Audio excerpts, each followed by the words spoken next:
दोस्तों, TBS world cup 2026 के पहले सेमीफाइनल में एक बार फिर वही हुआ जिसका डर हर दक्षिण अफ्रीकी प्रशंसक को था। कोलकाता के ऐतिहासिक मैदान पर न्यूजीलैंड ने दक्षिण अफ्रीका को बुरी तरह रौंद कर फाइनल का टिकट कटा लिया है। लेकिन इस शर्मनाक हार के बाद कप्तान एडन मार्करम ने पोस्ट मैच प्रेजेंटेशन में जो कहा, उसने न केवल उनकी टीम की कमियों को उजागर किया, बल्कि टीम इंडिया के सम्मान में कुछ ऐसी बातें कहीं जिसने करोड़ों भारतीयों का दिल जीत लिया। आज के इस वीडियो में हम आपको दिखाएंगे मार्करम का वह पूरा बयान और वह दर्द जिसे बयां करते हुए उनकी आवाज कांप रही थी। अगर आप भी मानते हैं कि दक्षिण अफ्रीका इस हार की हकदार नहीं थी, तो वीडियो को एक लाइक जरूर करें। ईडन गार्डन्स की दूधिया रोशनी और कोलकाता की उस नमी भरी रात में जब दक्षिण अफ्रीका की टीम अपने 129 रनों के चुनौतीपूर्ण स्कोर का बचाव करने के इरादे से मैदान पर उतरी, तो किसी ने सपने में भी नहीं सोचा था कि न्यूजीलैंड के सलामी बल्लेबाज फिन एलन और टीम सीफर्ड इस कदर कहर बरपाएंगे कि अफ्रीकी गेंदबाजों के पास छिपने की जगह तक नहीं बचेगी। पूरा स्टेडियम भारतीय और न्यूजीलैंड के फैंस के शोर से गूंज रहा था, और उसी शोर के बीच कीवी बल्लेबाजों ने दक्षिण अफ्रीकी गेंदबाजी आक्रमण की बखिया उधेड़नी शुरू कर दी। मात्र 6 ओवरों के अनिवार्य पावर प्ले में न्यूजीलैंड ने जिस बेरहमी से 44 रन ठोक डाले, उसने न केवल मैच को पूरी तरह से एकतरफा बना दिया, बल्कि दक्षिण अफ्रीका की रणनीति को पहले ही घंटे में तहस नहस कर दिया। जैसे ही अंतिम विजय रण बना और दक्षिण अफ्रीका का वर्ल्ड कप जीतने का सपना एक बार फिर छकनाचूर हुआ।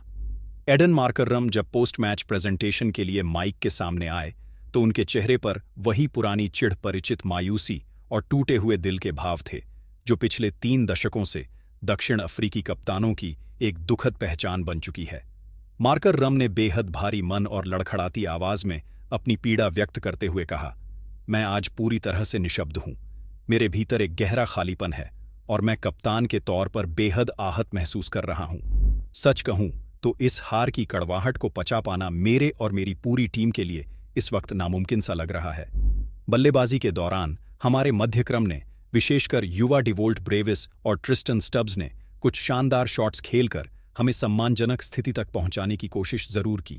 लेकिन ईडन गार्डन्स की इस सपाट और खूबसूरत बैटिंग पिच पर 129 रनों का स्कोर किसी भी दृष्टिकोण से पर्याप्त नहीं था। हमें यहां खेल की स्थिति को देखते हुए कम से कम 192 या 200 रनों के पार पहुंचना ही चाहिए था, लेकिन हमने अंतिम महत्वपूर्ण ओवरों में जिस तरह से अपने विकेट गंवाए और मोमेंटम खोया, उसका भारी खामियाजा हमें इस शर्मनाक हार के रूप में भुगतना पड़ा है। मार्करम ने अपनी गेंदबाजी, यूनिट की रणनीतिक विफलता और मैदान पर उनके मानसिक समर्पण पर कड़ा प्रहार करते हुए अपनी बेबसी को शब्दों में ढालकर आगे गहरा विश्लेषण किया। उन्होंने भारी आवाज में कहा, कड़वी हकीकत तो यह है कि इस हाई वोल्टेज सेमीफाइनल का फैसला तो खेल की पहली गेंद से ही तय होने लगा था, और पहले 6 ओवरों के खत्म होते होते पूरी तरह हो चुका था। न्यूजीलैंड के सलामी बल्लेबाजों ने जिस अकल्पनीय आक्रामक अंदाज, निडर सोच और पूरी तरह से बेखौफ मानसिकता के साथ हमारे मुख्य स्ट्राइक गेंदबाजों पर सीधा हमला बोला,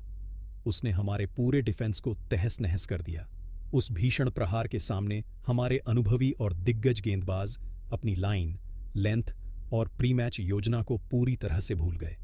वे दबाव में इस कदर बिखर गए कि उनकी गेंदबाजी पूरी तरह दिशाहीन हो गई, और कीवी बल्लेबाजों ने उस कमजोरी का भरपूर और बेरहम फायदा उठाया।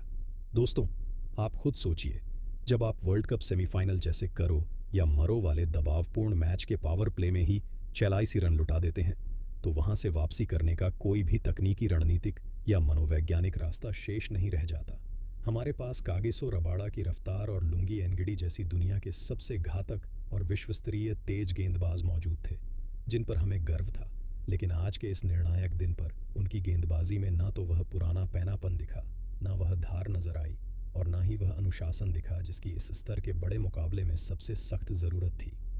हम दबाव को सोखने और उसका जवाब देने में एक बार फिर बुरी तरह नाकाम रहे, और यही हमारी हार की सबसे बड़ी वजह बनी।